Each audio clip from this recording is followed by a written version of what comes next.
All right, so let's go over general precautions now, things that you want to be aware of now that your baby is increasing in mobility and stuff. I've made a list of them here, and I'll just start at the top. Anything they can put in their hands, they will put in their mouth. So just be aware, any play area, any areas of the house where you're going to leave them, make sure that there's nothing there that is poisonous, sharp, damaging in some way, suffocating, that type of stuff, and just make sure that they're protected in the environments that they're in. Next, they're moving a lot now. Do not leave them unsupervised. If they're on a surface that is like higher than the floor, if you're going to put them on the bed, keep an eye on them.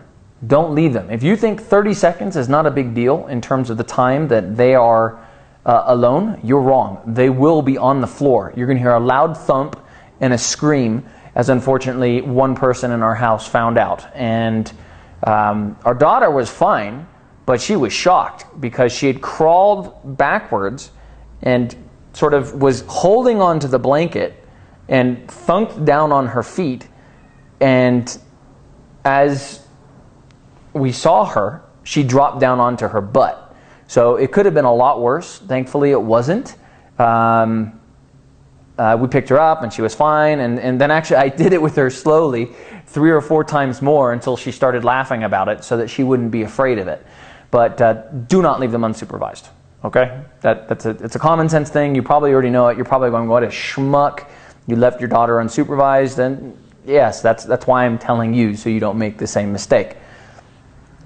Head bonking. I spoke on this a little bit earlier, but they're going to bonk their head into things. They're doing this scooching, crawling thing now, and I don't think there's a way to really prevent them from bonking into stuff at all. I think doing these, I've seen people put helmets on the head of their babies. I'm not going to do that. That's all I'll say on that.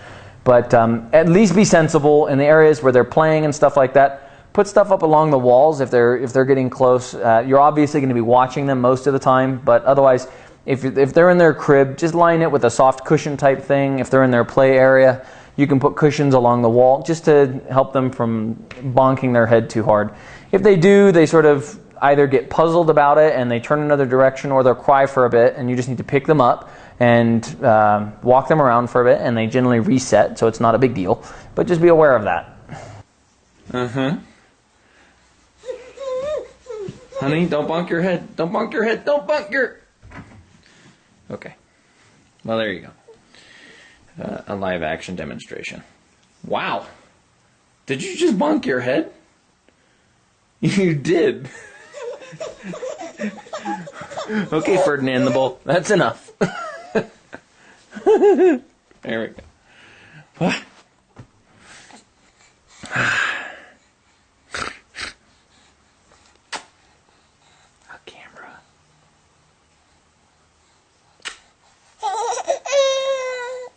Let's see, what else?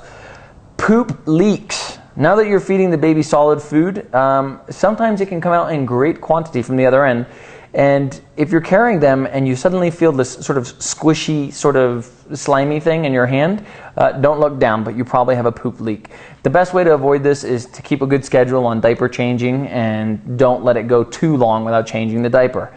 You're sort of used to doing it every 3 to 4 hours, and it's a good rhythm to sort of keep up. I mean, a lot of times it's just pee.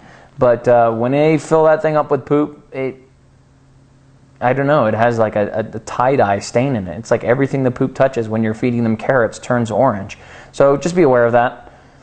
This was sort of like a controversial point for me, which was I really loved the baby sleeping in the bed with us. Just having her little sleeping pad right there in between my wife and I, just because I liked keeping an eye on her. I liked making sure she was safe. And, my wife was actually the one who said, that's it, she needs to go to the other room, because if we don't start putting her in her crib, she's going to become addicted to our bed. And I'm like, well, what's the problem? I don't mind if she stays in the bed with us. It's cool. I love seeing our baby when I wake up in the morning. But I guess she had a valid point, so we did that. We moved her over to her crib, and she sleeps fine now, and she wakes up once or twice a night and we go scratch her back or just sort of like talk to her softly and she falls back asleep. Or sometimes we need to feed her, but just be aware of that.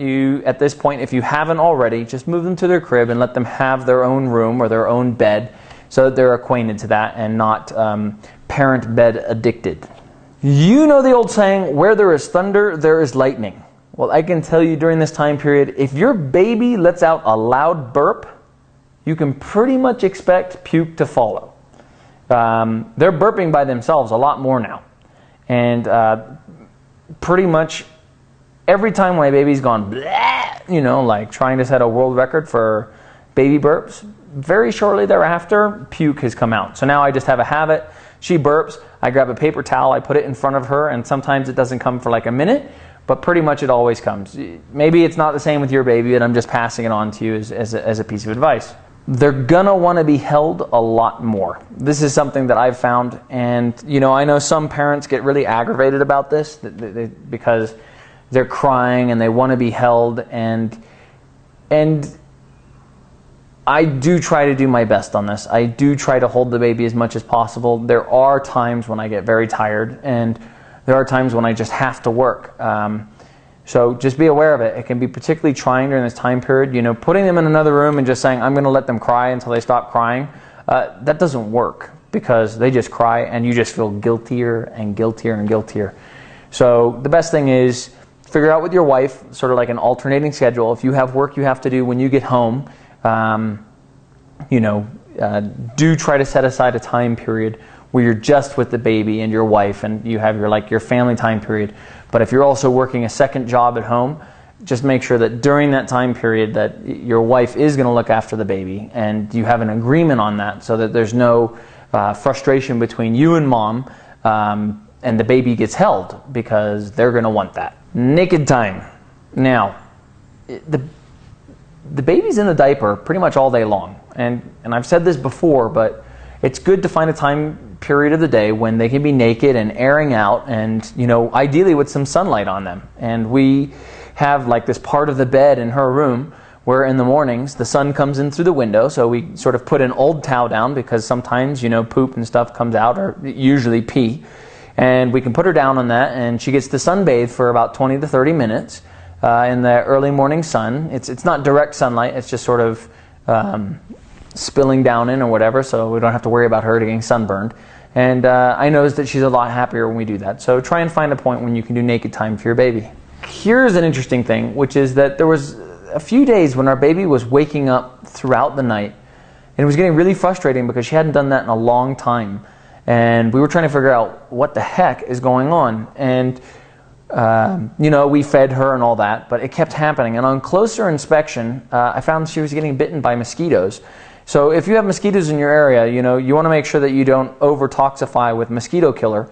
But I went on like a 3-hour ninja mosquito killer mode, and I finally killed all the mosquitoes in the apartment.